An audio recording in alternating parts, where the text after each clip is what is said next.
Vamos lá então, pessoal, sejam todos muito bem-vindos. Vamos falar hoje sobre formas de geração de valor, tá? Como eu identifico, quais são as consequências, como a gente identifica, né, essa geração de valor na prática e quais são as causas que muitas das pessoas não entendem como as empresas geram valor, né? O que eu vejo? A maioria dos investidores iniciantes, né, a maioria mesmo, assim, e às vezes não só de investidores iniciantes, às vezes até de pessoas que já investem há algum tempo, o que eles fazem? Eles chegam e analisam a empresa. Paga muito dividendo? Ah, então eu vou comprar. Qual que é o dividend yield da empresa? Está pagando muito dividendo? Beleza, então bota para dentro da carteira. Mas não entende o que leva a empresa a pagar aquele dividendo. Porque não necessariamente o dividendo de hoje ele vai se perpetuar nos próximos anos. Né? O dividend yield nada mais é do que o dividendo que a empresa pagou dividido pelo preço da ação, pela cotação. Como a cotação ela muda toda hora, então o dividend yield muda também. Se a empresa pagou muito dividendo, mas ela caiu de preço, o dividend yield vai dar 15, 20%. E aí o sardinha, né, que é a pessoa que está entrando, o investidor iniciante, ele olha aquele dividend yield de 15, 20, 30%, e ele fala, meu Deus do céu, deixa eu comprar aqui essa empresa.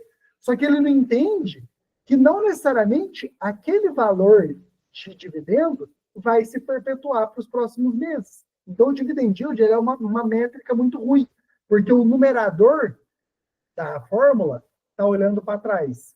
Só que o denominador está olhando para frente. Então, ele é uma métrica totalmente desconexa, né? É muito melhor, quando a gente quer olhar dividendo na prática, ver qual que é o estatuto da empresa. O que rege o estatuto da empresa? Ah, eu vou ter lá 25% de dividendo?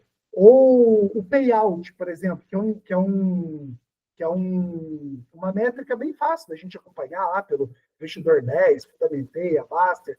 Praticamente todos têm, Status Invest, tem essa métrica. Qual que é o payout da empresa? Porque o payout, ele não muda. Geralmente, ele tende a ter uma certa congruência. Mas por que o mercado em si não fala muito de payout? Porque não é bom para as corretoras.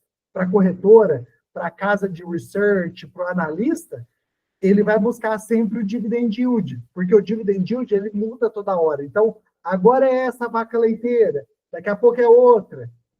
E os investidores eles estão sempre girando a carteira, fazendo spread, emolumento, corretagem, enfim. Então, o mercado ele vive disso. Então, por isso que vocês não vão ver tanto payout, explicar o que gera valor mesmo para a empresa, que a gente já vai entrar. Ele simplesmente chega, qual que é o dividend yield da empresa, está pagando muito, então, oba, eu vou entrar nessa daqui.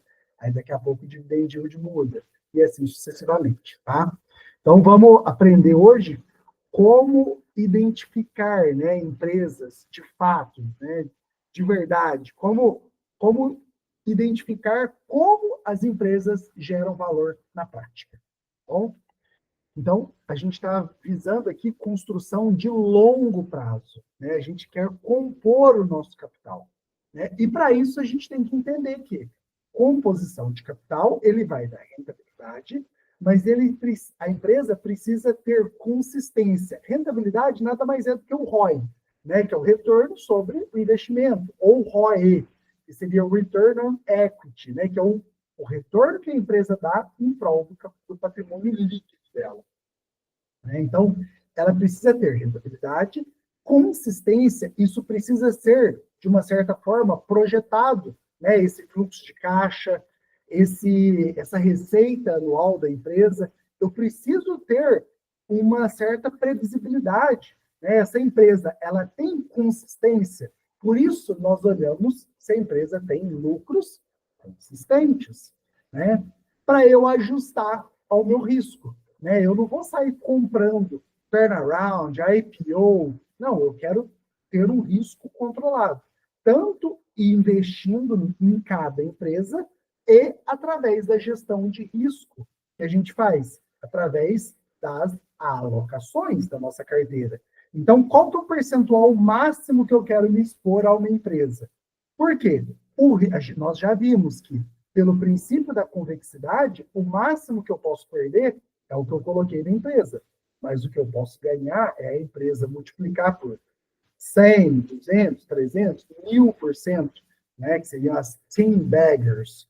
Então, eu preciso ter esses 3 tópicos muito bem alinhados, né, para a gente vivenciar os grandes ganhos, né, de investidores realmente bem-sucedidos. Eu preciso internalizar esses conceitos, né, como paciência, tempo e maturação, todos relacionados ao tempo, né? Então, os grandes investidores, eles não estão para ganhar dinheiro rápido na bolsa, eles estão para formar patrimônio. E é para isso que nós estamos aqui, para poder entender que os grandes ganhos, eles não estão na compra e nem na venda, eles estão na espera. A gente vai compor esse capital, porque o retorno que a empresa me dá, eu não estou gastando, eu vou reinvestir, eu estou na fase de acumulação ainda. Para quem está na fase de usufruto, está tudo certo, vende uma parte do patrimônio, gasta todos os dividendos, está tudo ok. Mas nós que estamos ainda na fase de acumulação, a gente precisa reinvestir os dividendos junto com os aportes para poder fazer o compounding expressivo no longo prazo. Vocês vão ver que dentro de 6, 7, 8 anos, no máximo, vocês já vão ter ganhos expressivos mesmo. É só confiar, tá? Comprando. Continua comprando, continua comprando. Empresas que geram valor. Vocês vão ver que a aposentadoria chega uma hora que vocês não, que explode realmente o negócio, tá? De verdade mesmo. E se for ver, assim, não é tanto tempo, né? Porque uma coisa que gera valor de fato, a gente vai pegar, como a base da nossa carteira está concentrada em boas empresas, né? São empresas que têm lucros consistentes, boa governança, dívida equilibrada, eventualmente pagam dividendos, fazem recompras, bonificam. Então, como a maior parte da nossa empresa está em valor, a gente acaba tendo esse compounding, né? Lucro sobre lucro, sobre lucro, retorno sobre retorno, sobre retorno. Chega uma hora que, daqui a alguns anos, o que vocês vão estar recebendo de dividendo é o que vocês colocam. O aporte, ele já não faz mais tanta diferença, porque o retorno que você recebe de dividendo, de proventos, são realmente expressivos, né? Então, beleza, vamos lá. Como identificar as empresas, tá? A gente vai olhar as consequências desses investimentos, né, através de vetores como valorização, dividendos, recompra, bonificação e aluguel de ações. Tá? A gente vai falar individualmente sobre cada um desses tópicos, beleza? Então, eles podem ser entendidos como efeitos, né? São consequências dessa geração de valor. Porque o que eu vejo, a maioria das pessoas, principalmente investidores iniciantes, eles chegam no mercado olhando apenas dividend yield, né? Ou a valorização, principalmente valorização, né? O cara de curto prazista, ele compra uma empresa, daqui um mês eu quero que ela valorize. Será que vai valorizar? O Sardinha, o investidor iniciante, ele compra uma ação com essa pergunta: será que vai valorizar? E não é assim que o sócio de verdade, quando ele está entrando, ou quando ele está reforçando as compras, ele entende que é para ele crescer esse patrimônio junto com o crescimento da empresa, né? Porque isso é composto. Então, é muito importante a gente entender, internalizar de verdade esse conceito, tá? De geração de valor. Isso aí é fundamental a gente entender isso na prática, tá? Então, como que funciona isso? Tá? Então, a gente vai entrar aqui agora nos conceitos, tá? As imagens, como eu fiz pela IA, né? Vocês podem ver ali no cantinho, na margem inferior direita, tá ali AI, né? Que é de Artificial Intelligence. Então, eu só fiz um áudio para IA, né? Para o Gemini, do próprio Google, E aí ele me deu, né, essas imagens. Mas valorização, basicamente, o que a gente está falando? Quando a gente entende como valorização, é ganho de capital. Tá? Então, ele geralmente é buscado por investidores iniciantes, como eu disse agora há pouco. Né? O que o cara, quando ele vai entrar no mercado de renda variável, ele se pergunta, será que vai valorizar? Mas essa não é uma pergunta muito adequada. Porque, independente se valorizar ou não, eu quero continuar comprando aquela empresa e participar dos retornos que ela vai me dar ao longo dos anos, ao longo do tempo. Então, eu não estou preocupado com os próximos 3, 6 meses ou um ano. Eu estou preocupado com os próximos 5, 10, 20 anos da empresa. Né? Eu, já falei para vocês, eu invisto para mim vender mais. Eu vou deixar aqui o meu patrimônio. Então, eu quero participar dos retornos que ela me der através dos dividendos. É isso que eu espero viver lá na frente. Mas as ações em si eu nem pretendo vender. Então, para vocês terem noção do quanto pensamento de longo prazo eu consegui internalizar hoje. Tá? Então, eu não penso para daqui poucos anos, 1, 2, 3 anos, quiçá meses. Né? Se a empresa cair, a gente teve agora recente a queda da Raia Drogasil. Né? Para mim, não mudou absolutamente nada os fundamentos da empresa. O Banco do Brasil, de certa forma, acho que até ele acabou tendo ali a questão da inadimplência, então o PDD dele deu uma aumentada. Então, pode ser que para os próximos meses, para os próximos trimestres, a gente tenha resultados ruins. Mas a Raia do Brasil, para mim, assim, zero mesmo, de verdade, foi um resultado ruim. Pode ser que no próximo resultado, ou nos próximos, ela já recupere e o preço dela já volte. Então, para mim, os fundamentos da Raia do Brasil estão, no momento, intactos, tanto de médio e longo prazo. Curto prazo, talvez, pode ser que tenha alguma variação, né? Não de fundamento, mas de números mesmo, né? De DRE, de indicadores, né? Que é o número mais, que é a palavra mais adequada. E já o Banco do Brasil, eu já tenho talvez de curto e médio prazo. Né? O Banco do Brasil ele pode sofrer aí por alguns anos, talvez. Né? O Bradesco foi um que sofreu, né? A gente viu aí os últimos, sei lá, 3, 4 anos do Bradesco foram bem desafiadores. Né? Ele, de verdade, errou a mão no crédito, emprestou muito, taxa Selic muito alta e na inadimplência do banco explodiu. Né? Então, a cotação veio de R$ 20, sei lá quanto que foi, para R$ 10, chegou a bater R$ 10. Né? Só que, como eu acreditava no banco, eu continuei comprando. Para mim, não mudou nada. Então, o banco no longo prazo, os fundamentos de longo prazo do Bradesco, para mim, estavam ok. Como o meu asset allocation, a minha gestão de risco, mandava comprar, eu comprei. Então, hoje, como o banco já está negociando aí a R$ 13, R$ 14, eu não sei quanto que está a ação, eu parei de comprar, Bradesco. Se não me engano, acho que ele virou minha terceira ou segunda posição da carteira. Valorizou muito, assim. E eu acho que ainda tem uma avenida de crescimento pela frente. Assim, está só começando. Tá? Então, só para vocês entenderem o que é a mentalidade de longo prazo dos grandes vencedores da Bolsa.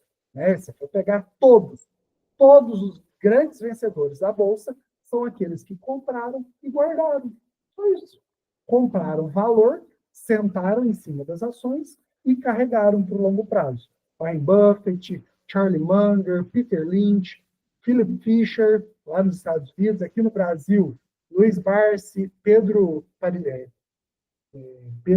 Parisotto, enfim, esqueci o nome, o sobrenome do cara, Parisotto, Luiz Alves Paes de Barros. Você tem investidores, tanto lá fora quanto aqui, que ficaram bilionários por simplesmente comprar valor e carregar isso durante décadas. Né? A gente está falando de décadas. Comprando. Chega uma hora que o teu aporte fica irrisório, perto do volume que você vai ter acumulado. Mas para isso a gente precisa de tempo, paciência, consistência, é o que a gente falou lá atrás. Tá? Então, os investidores grandes, né, eles buscam essa valorização nos anos. não são meses, tá? Décadas, não são poucos anos, muitos anos, de verdade, né? Quanto mais longe você se qualificar, né, os investimentos, maiores vão ser os ganhos, tá? Segundo ponto, né? A valorização é mais óbvio, né? Porque você compra por um valor, a ação sobe, beleza, você entendeu. É lógico que você ganhou dinheiro. E os proventos, né, de uma forma geral, que aí engloba tanto dividendos quanto juros sobre capital próprio, né? Que é aquele, vamos dizer, aquele retorno que você tem propriamente ali na conta, né? Caiu ali, você também enxerga aquilo como uma geração de valor. Então, essas duas formas citadas agora são as mais fáceis de serem identificadas, né? Quando a empresa, de fato, gera ou não valor. Né? Então, ela é uma remuneração direta ao acionista. Né? Você recebe ali na sua conta, da corretora, pum, dá aquela pingadinha. No início, centavos, poucos reais, mas quando você vai acumulando patrimônio, vocês vão ver que no início é aquela coisa ali que você fala assim, é irrisório. Mas depois já começa a pagar uma conta de água, uma conta de energia, daqui a pouco dá para você fazer uma viagem. O negócio, assim, é gostoso, sabe? Eu falo assim, é um vício do bem. E depois de alguns anos, o negócio vira uma bola de neve, assim, que você fala, meu Deus do céu, tá doido? Não tem nada que segure isso aqui, não. E o que é melhor, na minha visão, é vitalício.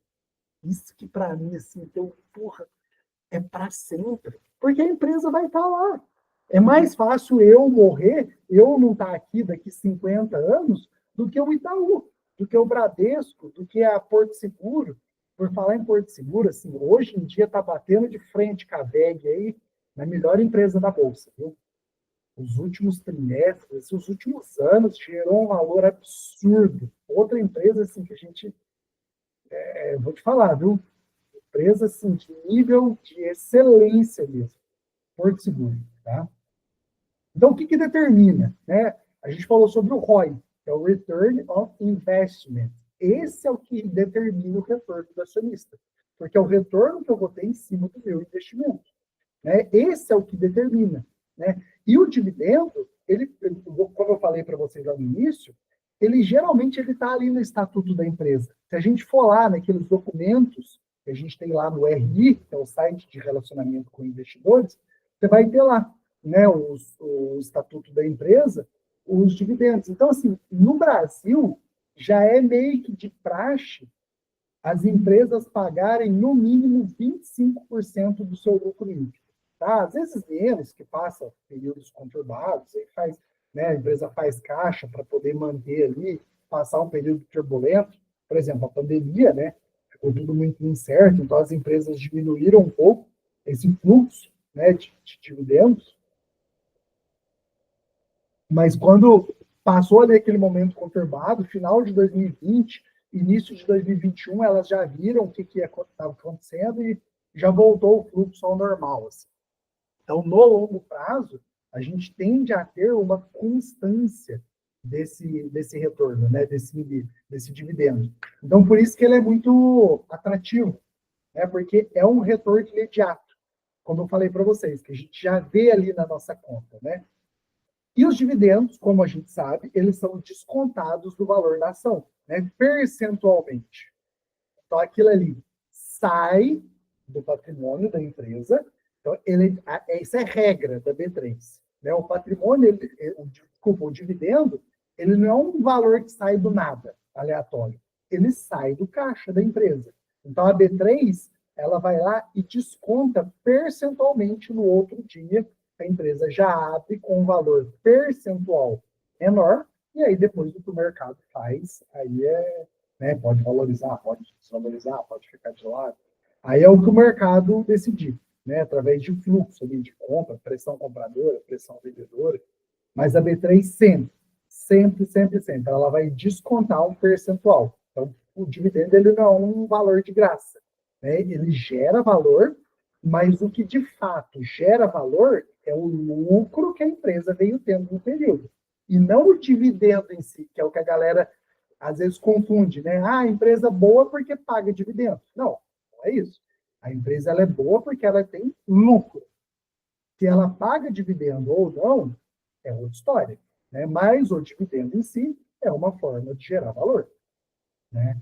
Então, só para a gente entender essa questão. Dividendo, eles são isentos de imposto de renda e os juros sobre capital próprio, eles são contabilizados como despesa financeira. Tem um limite que a empresa pode gerar de JCP, não pode ser ad eternum, né? Então, as empresas têm um limite lá, porque ele entra como uma despesa financeira. Então, tributariamente, acaba sendo interessante para a empresa, para o acionista, a empresa consegue gerar um valor, né? Diferir imposto, pagar um pouco menos de imposto e sobrar mais do bolso do acionista, né? Através desse JCP. Como eu falei, é uma jabuticaba brasileira, mas acaba gerando valor para o acionista, né? Só que eu sei que tem um limite lá que a empresa pode fazer. Ela não pode emitir ad eterno, né? Juros sobre capital próprio. Mas, enfim, proventos, né? Através de ou dividendos ou juros sobre capital próprio, é um valor financeiro que cai na conta do acionista, né? Então, de certa forma, é uma forma da empresa gerar valor. O próximo, recompra, né? Que, de certa forma, a gente já falou um pouco sobre isso também.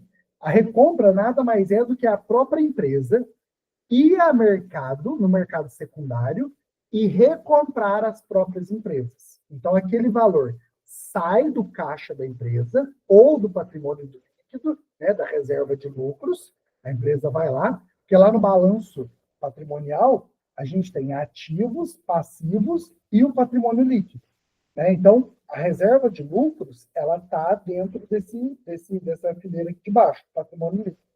A empresa vai lá, pega essa reserva, ou esse lucro aqui que está em caixa mesmo, e ela vai lá e recompra ações da própria empresa. Então, ela diminui o patrimônio líquido.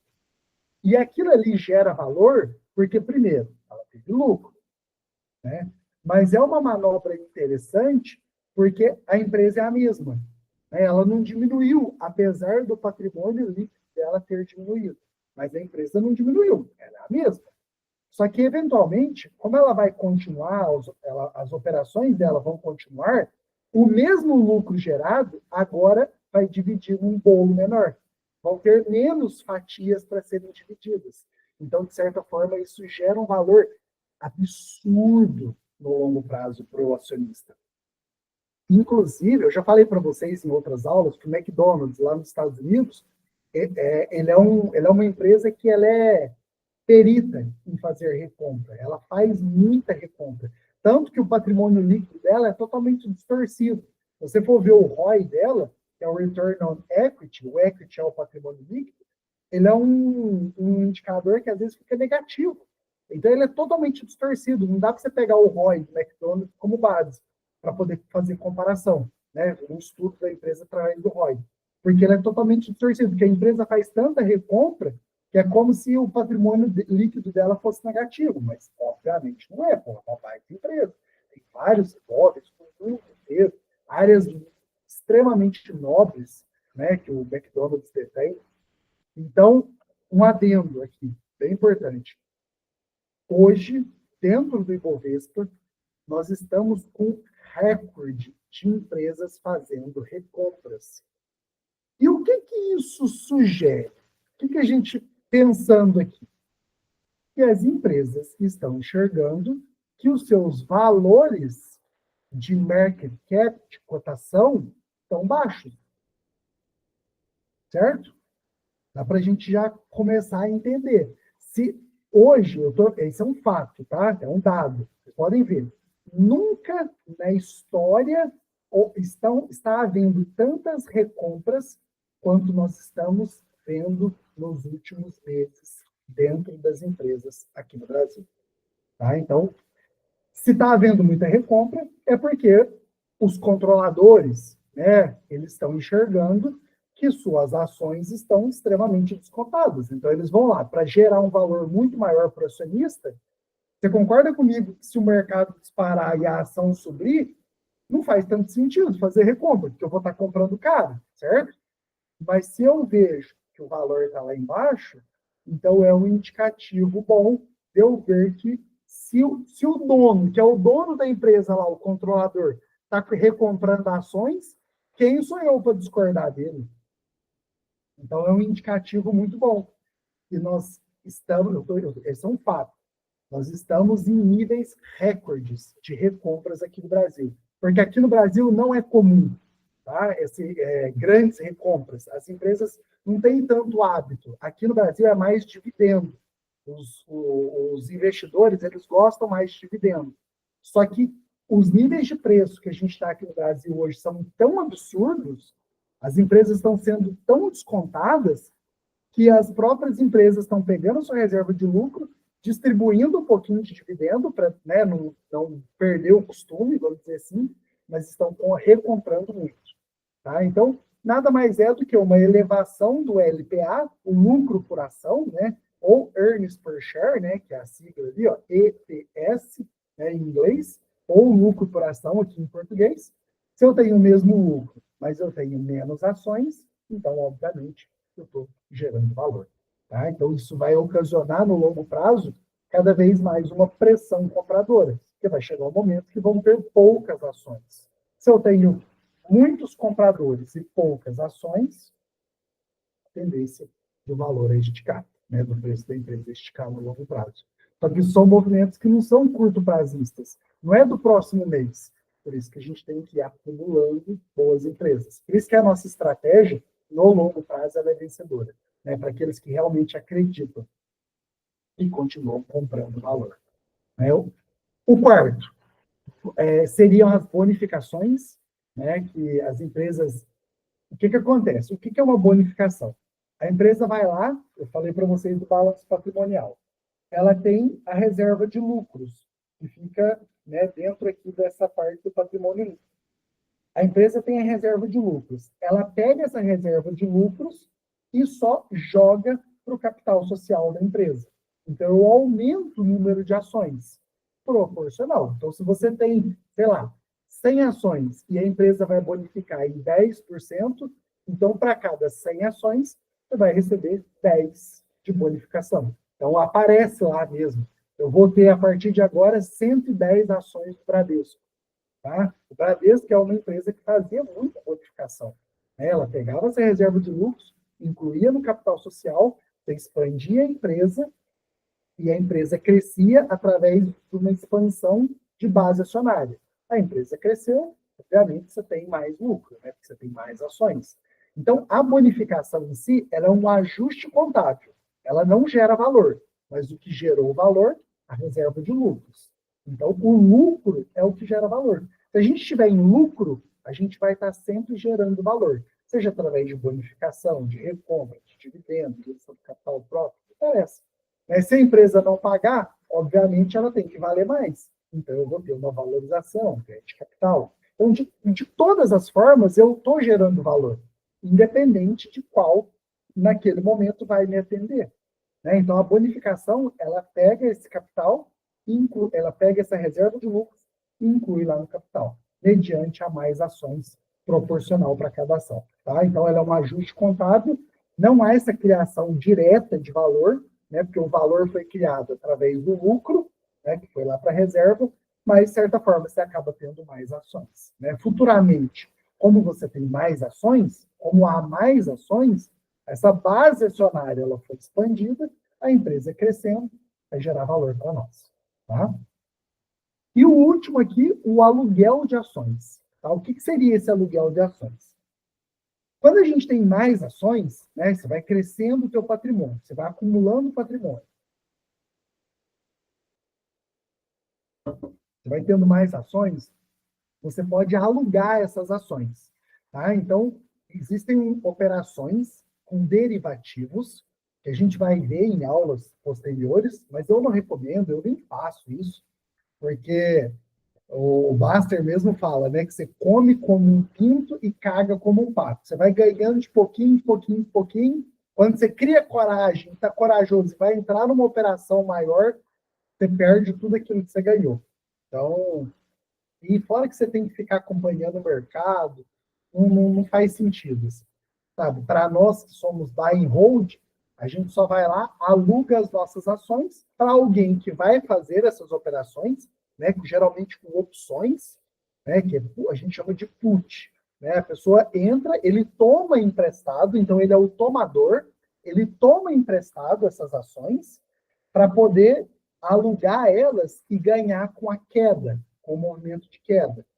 Para mim, não tem diferença nenhuma, o risco é zero, os dividendos eles vêm para mim, sou o detentor das ações, só que, por ele alugar essas ações, ele me paga um percentual. Então, cada empresa tem seu percentual. Por exemplo, a Raia Drogasil, que agora caiu bastante, ela estava com um percentual alto. Então, eu mesmo, só no mês passado, devo ter recebido uns R$ 600 líquidos só do que eu tenho em Raia Drogasil. Eu recebi um valor bem expressivo. Isso porque a minha corretagem lá ainda está baixa. A corretora, só numa operação, um cara pagou mais de R$ 1.500 numa operação de opções com Raia Drogasil. Se ele lucrou ou não, eu não sei. Mas ele pagou R$ 1.500. Aí, obviamente, isso já vem tudo descontado, tá? A corretora paga 22,5% de imposto de renda para o governo. Então, desses 1.500, 22,5% já fica para o governo. A corretora me cobra a corretagem e eu fico com o lucro líquido.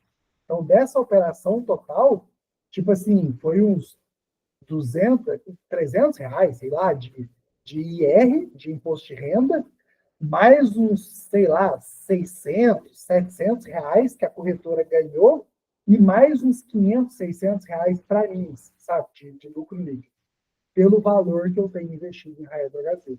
Então, quanto mais ações você tem, mais a tendência de você pegar um aluguel desse. Né? Então, tem empresas como a Raia Drogasil, que nesse momento está com uma taxa alta, mas tem empresas, sei lá, como Sabesp, por exemplo, que paga centavos, paga R$ 1, R$ 2 de lucro líquido.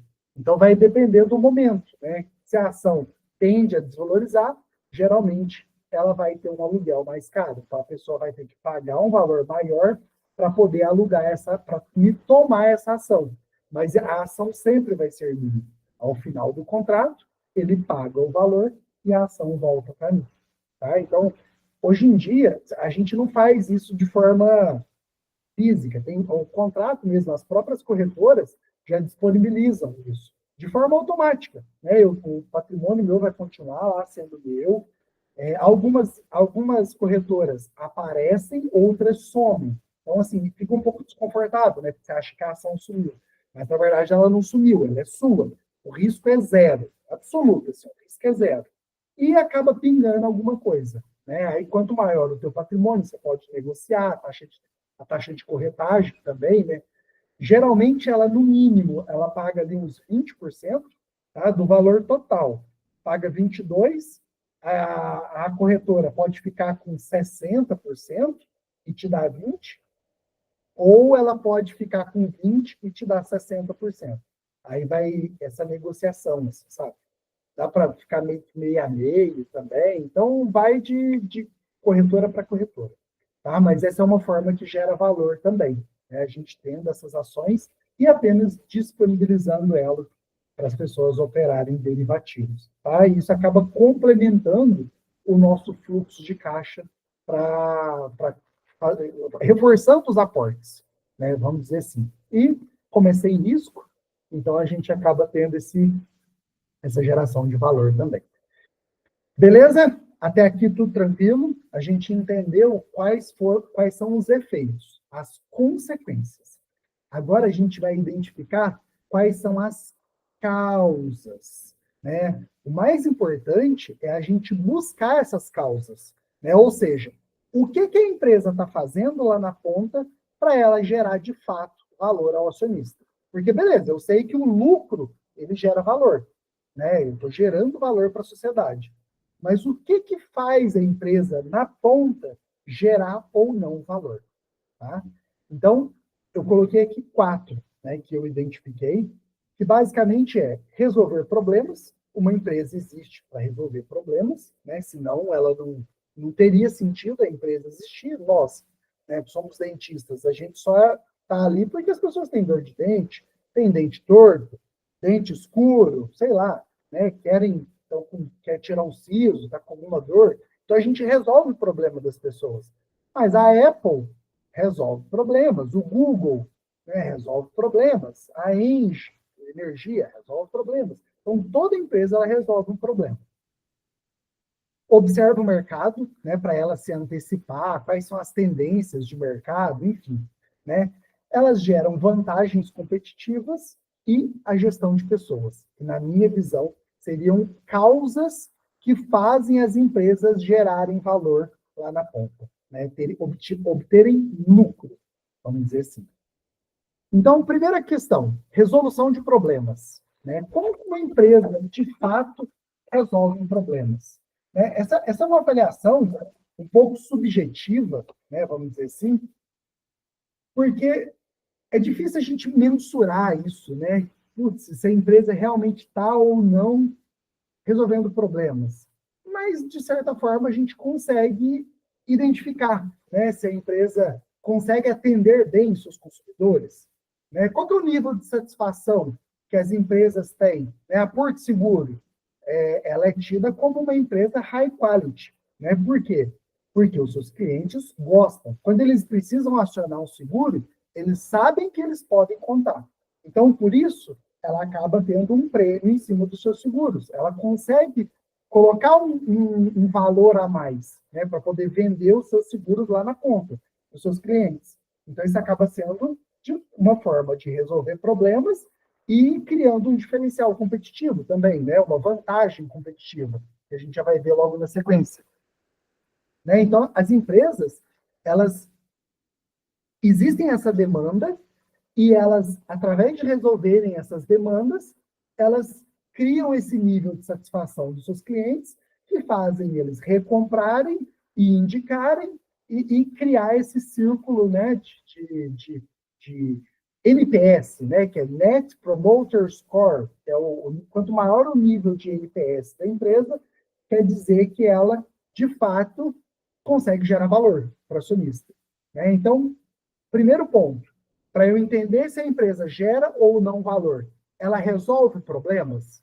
Como é que é o nível de satisfação dos consumidores dessa empresa? Né? Eu vou lá no Reclame Aqui, por exemplo. Eu consigo ter uma nota boa lá no consumidor Gov? Essa empresa ela é bem avaliada?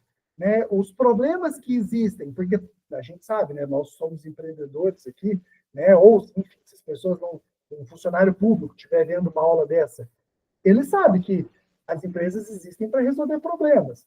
Se eu entro lá em algum site desse, na internet, tem muita reclamação, muita ação judicial, problema, será que essa empresa, de fato, está conseguindo atender bem os seus clientes? Ela está conseguindo gerar valor, de fato? Né? Então, um exemplo de resolução de problemas. Crédito. Para quem que eu...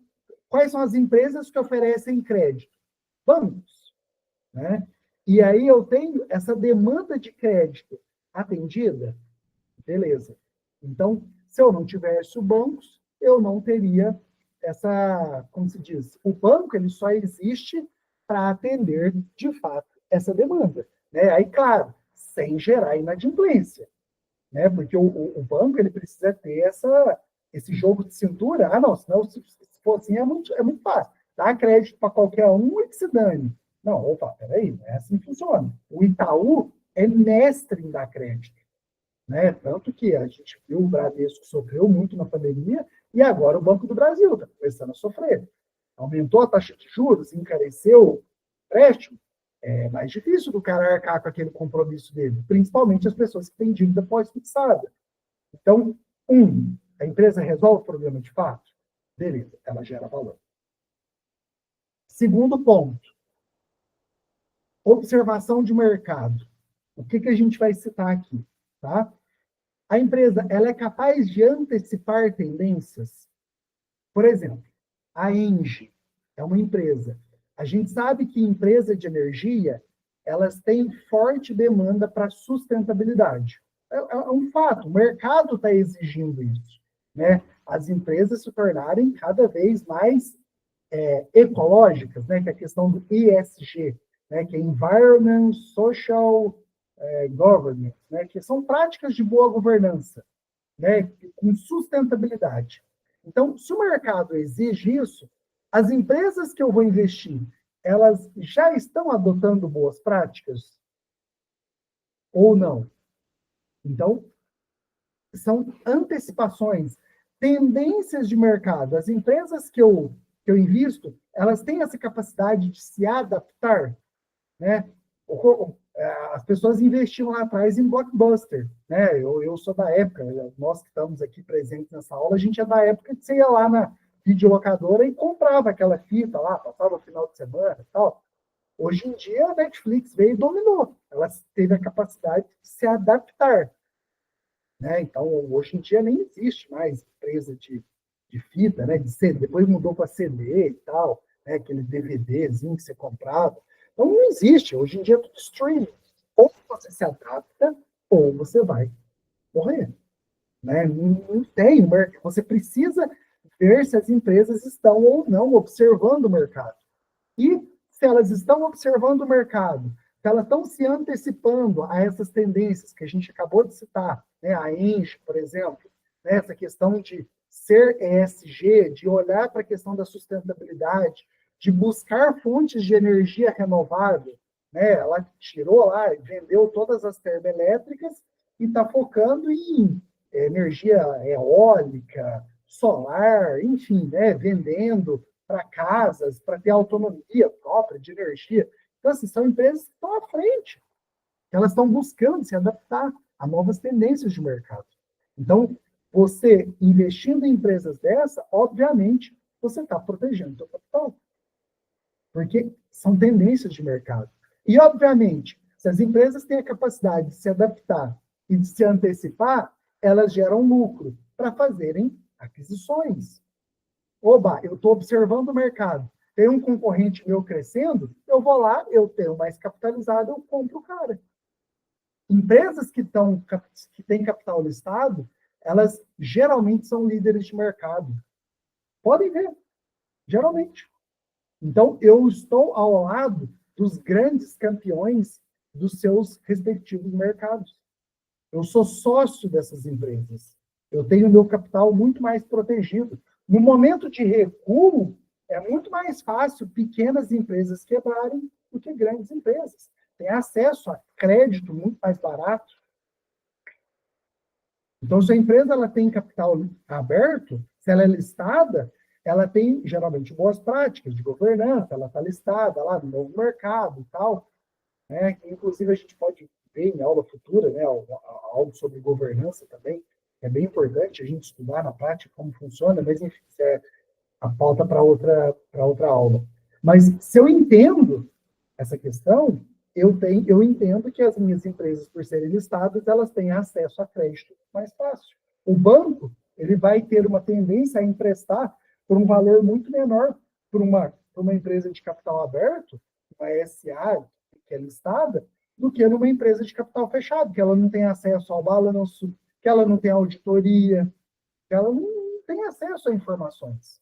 Então, a gente está do lado dos grandes players do mercado. Esse é um grande benefício de eu estar alocado em bolsa. Eu estou do lado dos grandes. Tá? Então, a gente viu resolver problemas e a gente viu agora a questão de observação do mercado.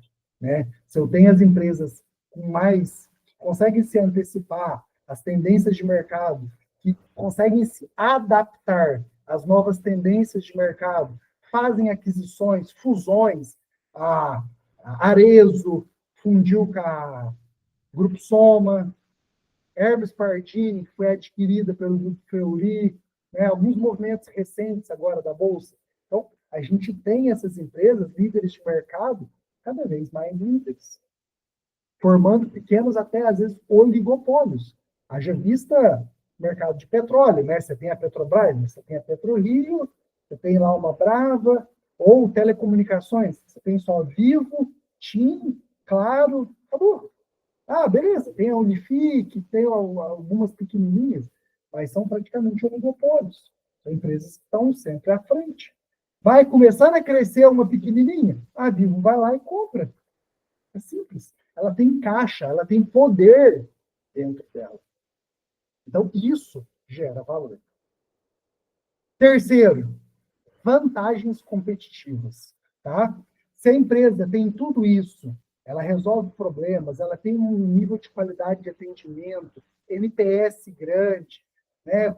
Baixíssimo churn, que é as empresas, quando churn é quando as empresas, os clientes saem, né? Então, quanto menor o churn, principalmente em empresas tipo Netflix, por exemplo, né? Ela tem que ter um churn bem reduzido, porque o que faz é os clientes recomprarem dela, né? Ela precisa os clientes estarem sempre ali mantendo as mensalidades. Empresas geralmente que têm essa questão da recorrência. O churn é um indicador bem válido para a gente avaliar essas empresas. Então a empresa resolve problemas, churn baixo, NPS alto. Então, eu entendo que as empresas se adaptam, fazem aquisições, fusões, elas estão atentas, elas se adaptam ao mercado, estão atentas às novas tendências, eu sei que elas geram valor. Então, elas vão necessariamente criar vantagens competitivas. Olha o Google, por exemplo, site de busca. Eu não tenho outro, Bing, sei o quê, tem uns pequenininhos. Mas o Google, ele é gigantesco. Ele simplificou uma plataforma que você vai lá ver. O Google por trás daquilo ali é uma coisa absurda. A gente tem nem noção do cão que é aquilo ali. Mas ele só botou só um negocinho aqui, você joga o que você quiser lá e aparece tudo, informação do mundo inteiro. Então, assim, é um diferencial competitivo para uma empresa ousar bater de frente com o Google, não tem como. Ela criou uma barreira, né? O que o Munger, ele chama de, o Charlie Munger, que é o que morreu, né, que era sócio do Warren Buffett, ele chama de moat. Moat nada mais é do que aquelas barreiras dos castelos, né, lá da Europa, eles têm aquele fosso em volta do castelo, né, ou um rio, enfim, né, é aquilo ali que é um moat, né? São proteções, né, ou um escudo ou motores, né? Por exemplo, a Apple ela cria tanto valor que a marca dela do iPhone acaba sendo um objeto de desejo dos clientes. As pessoas estão dispostas a pagar muito mais por um iPhone, por um Mac, do que por um Samsung, do que por um Xiaomi, sei lá, as outras marcas. Então, assim, é muito difícil você bater de frente com uma empresa que gera valor através dessas vantagens competitivas. A empresa tem tanto lucro, ela trabalha tanto marketing, ela tem uma estrutura tão bem feita, né, de realização do seu cliente, que ela vai criando essas diferenciais competitivos, né, essas vantagens competitivas.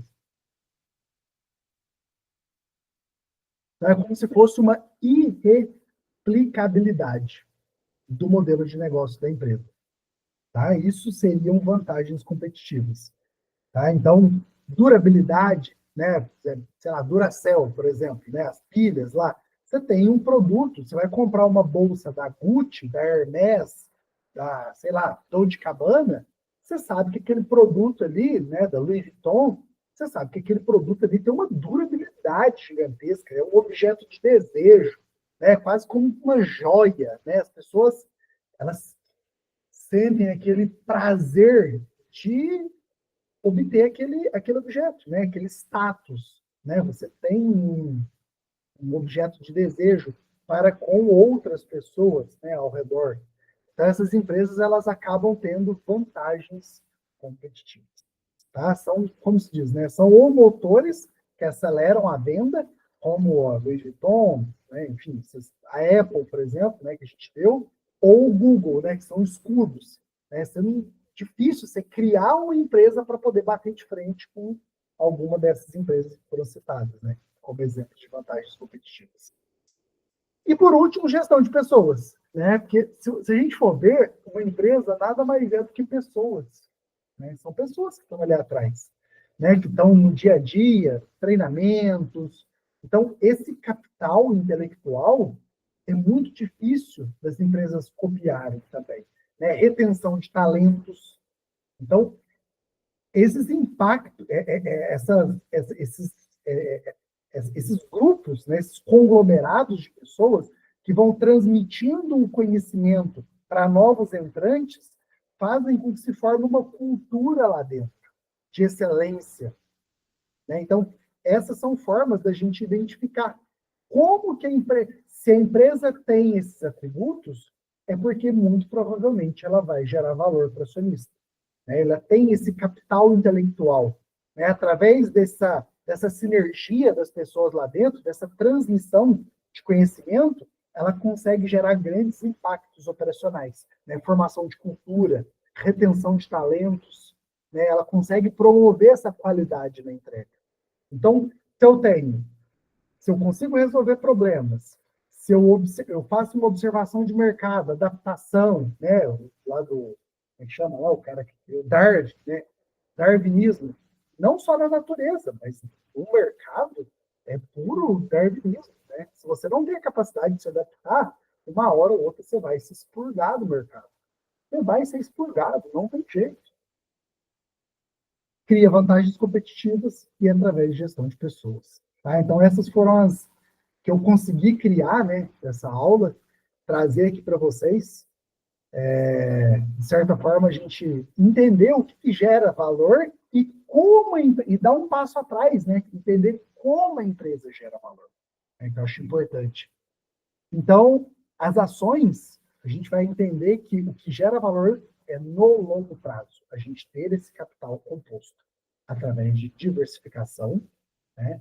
Através de focar no meu aporte, eu entender que eu tenho que focar naquilo que eu sou bom. Quanto mais tempo eu passar no mercado, menos eu passo no meu trabalho. Então, eu vou ter um patrimônio menor.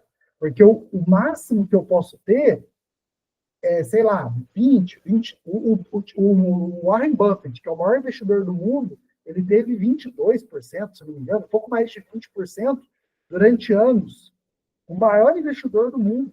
Se eu estudar muito o mercado, pode ser que eu tenha, sei lá, 17, 18, 19% ao ano. Isso nem é garantido. Então, a gente tem que focar no aporte. Aquele cara que foca no trabalho, ele vai conseguir aportar muito mais, porque ele vai focar naquilo que ele é bom. E, por consequência, ele vai ter um patrimônio maior. Ele vai receber mais dividendos, porque ele vai ter um patrimônio maior. E só esperar o tempo. Né? Como eu falei, os grandes ganhos, eles vêm através do tempo. Ele não está nem na compra e nem na venda. Eventualmente, a gente pode comprar uma empresa melhor, por um preço melhor, mas no curto prazo isso é muito aleatório. Né? A gente vai ver que os grandes ganhos mesmo, eles vêm com o passar dos anos, né? Através dessa paciência. Beleza? Por hoje é isso. Muito obrigado, pessoal. Se tiver alguma dúvida, algo nesse sentido, agora é a hora. Perguntas, pode desmutar aí, vamos que vamos. Eu não tenho nenhuma pergunta, não. Tudo certo. Fechou? Zé? Tranquilo. Fechou? Fechou. Então é isso aí, pessoal. Excelente noite. Muito obrigado aí por mais uma vez. Valeu. Qualquer dúvida é só dar um toque. Quer fazer uma foto aí, nada? Vamos fazer uma fotinha, bom? Eu sempre esqueço, cara. Ainda bem que você me lembrou. Só um minutinho, segura aí. O Gêmeo já... Tá o homem fazer propaganda, hein? Pois é, eu esqueço. Ainda bem que você me lembrou. Esqueci. Só um minutinho, deixa eu só botar na página aqui melhorzinho. Eu estou aqui no muito obrigado. Vou colocar. Pronto, geração de valor ali naquela primeira. Aí. Show. Vai lá. 1, 2, 3 e. Foi? Valeu. Foi. Valeu. Show. Valeu, Obrigado, pessoal. Boa noite. Boa noite. Abraço. Nossa.